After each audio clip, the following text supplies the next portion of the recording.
Dear Leon, I walk the watchtowers at night during my shift protecting the perimeter, looking for unusual movement among the trees. There is deja vu in this task, so reminiscent of my time hunting the Sasquatch. Back then, I eagerly searched the tree line for imaginary creatures that I wholeheartedly believed I would find. And now, I search the tree line for perfectly ordinary humans, who I am certain my host has only imagined. I do not carry a rifle, though Darby wants me to, urges me to, shakes his head at my refusal. But I won't carry a gun, Leon. I won't. I say I walk at night, but of course I mean only the time after a day of work. True night is a permanent state here. In this place, at this time of year, the sun does not rise, not really. There is a brief daily glimmer, a slight lightening of the sky from pure black to navy blue, a subtle shifting of shade far in the distance. It lasts only a few minutes each day, a few seconds less each day as we approach the solstice. Soon, there will be days without even that circumstantial clue to suggest our absentee sun. I have learned the traditional craft of coopering.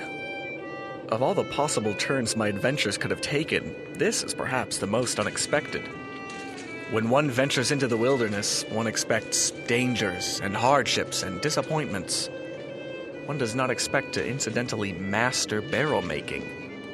And yet, here I am, laboring under Darby's expert tutelage, learning to cut and shape the oak staves, lay them into proper rings, shape and bend them, properly toast them over a fire. This is how I earn my keep in Darby's compound, my bed and board, my survival. There are more kinds of barrels than I'd have ever guessed. Dry barrels and dry tight barrels and tight barrels and wet tight barrels, all designed for holding different kinds of goods for different purposes. Darby is teaching me to make them all. He constructs them here in his icy fortress before delivering them to his customers. His barrels are particularly in demand amongst distillers of fine rye whiskey. His barrels give spirits a flavor like no other. I would consider this place a sanctuary, an antidote to the horrors of Atlantis, a place of meditative handiwork and productive creation. If not for all the guns. It is not unusual that Darby has guns. Alaska is that sort of place. Darby personally hunts every piece of meat that we eat, but Darby's arsenal goes far beyond these tools of survival. There are handguns, assault rifles, sniper rifles, grenades, grenade launchers, hundreds of weapons overall. He inspects them daily, cleans and maintains them on a strict schedule. The compound itself is surrounded by 3 separate layers of fencing. At the outermost is a chain-link fence topped with barbed wire. 3 feet further in is an electrified fence. And 3 feet further in from there is a sheer plank wall with watchtowers at the corners and a sniper rifle mounted in each watchtower. The spaces between the fences are patrolled by dogs. Darby likes to tell me the history of this place. Back in World War II, this was a weapons research outpost, he says, where crackpot scientists were given funds to do what the hell all they wanted. Like that dentist who made the bomb-dropping bats. Darby renovated it all himself. Restored the buildings, the fences, the weapons.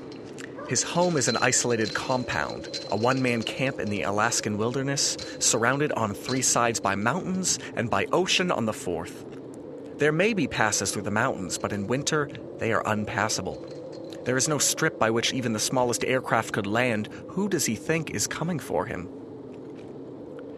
Given that he has taken residence in a fort to keep out a small army, it is a wonder that he has allowed me to come in. Darby is a hermit in the truest sense. There is no other person around for miles, nor could there be. In fact, Darby tells me I'm the first human being he's seen in almost 40 years. He tells me stories of his life in the frontier, tales of hunting bear, of nearly being killed by a moose. I was saved by an avalanche, he says.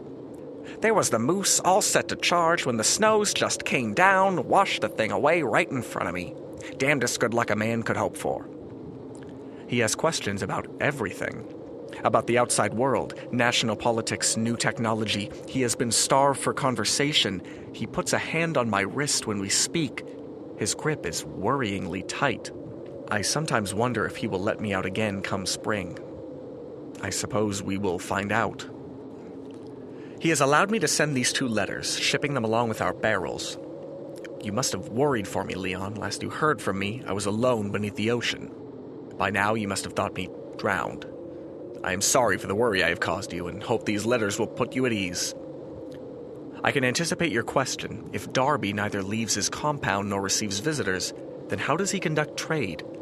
That, Leon, is what the mail chute so cryptically alluded to in my previous letter is for.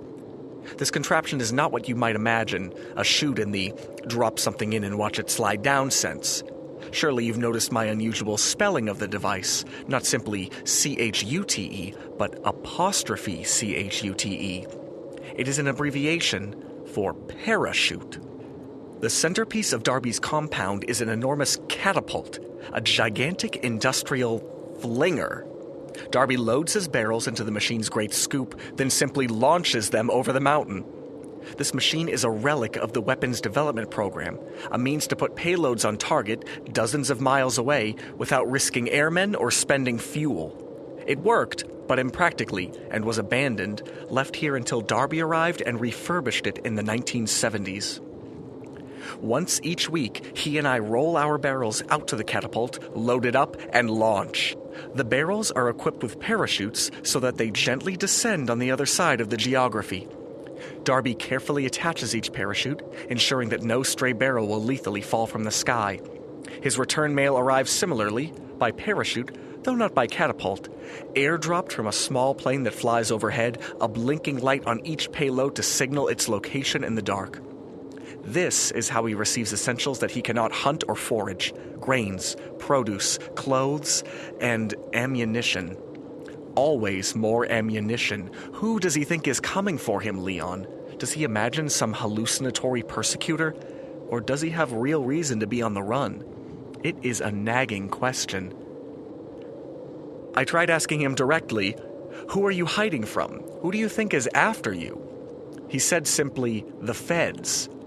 But in that sense, like, same as anyone. Like, who doesn't hide from the feds? But when I asked him why, all he said was the usual reasons. So what does that mean? Is he a criminal hiding some half-century-old crime? Or just another conspiracy-fueled gun hoarder with a private compound? I recognize the folly of investigating. Why risk the ire of a paranoid, potentially volatile, heavily armed man? Why invade the privacy of a lonely nonagenarian who has generously saved my life? And why waylay myself when I've committed to simply getting home? But oh, Leon, how could I resist? I began searching the camp. I was careful. I used the excuse of work. I examined every cupboard of the kitchen when Darby sent me to prepare our meals. I searched the workshop when he left me to the construction of barrels. I searched the tool shed when he sent me for the snowblower to clear walkways through the camp. What was I searching for? Some document to prove his fears? A trove of fake passports and too many names? A wanted poster with his face sketched in photocopy, folded and carefully preserved as a souvenir?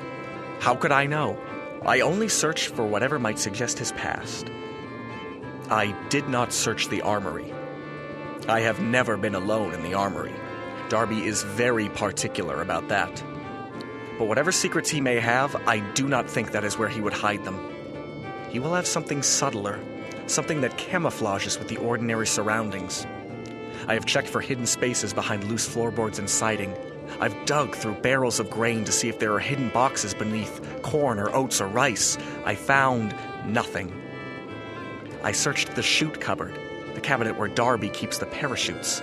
There are dozens, all hung neatly on the wall, some brand new, some unused for decades. I examined these, the oldest parachutes, which shed clouds of dust at my touch. I ran my hand inside their casing, felt the smooth silk bundled inside, but it didn't feel quite right. A parachute has a certain thickness to the silk, layers folded against layers, but the silk here felt thin, superficial. It came away easily. Just a small bolt of silk, not a parachute at all. And beneath it, Money. Cash. Stacks of bills, decades old. Flipping through the bills, I found none with dates more recent than 1970. Tens of thousands of dollars, maybe hundreds of thousands unused. Unusable, most likely with trackable serial numbers. Hidden away for 50 years in fake parachutes. My God, Leon. I think I know who Darby the Barrel Maker is. I've solved the mystery. An old one. A real one. I'll write again when I know more. With love, from the Fortress of Solitude, Dimitri.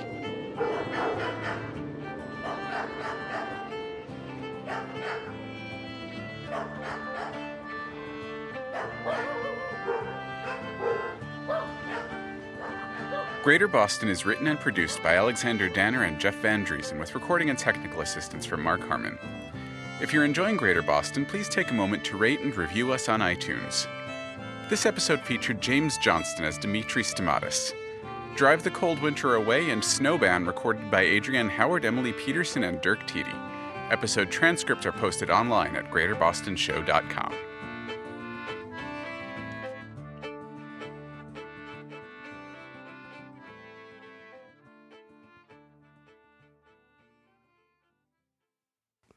Soon there will be days without even that circumstantial clue to suggest our absentee son.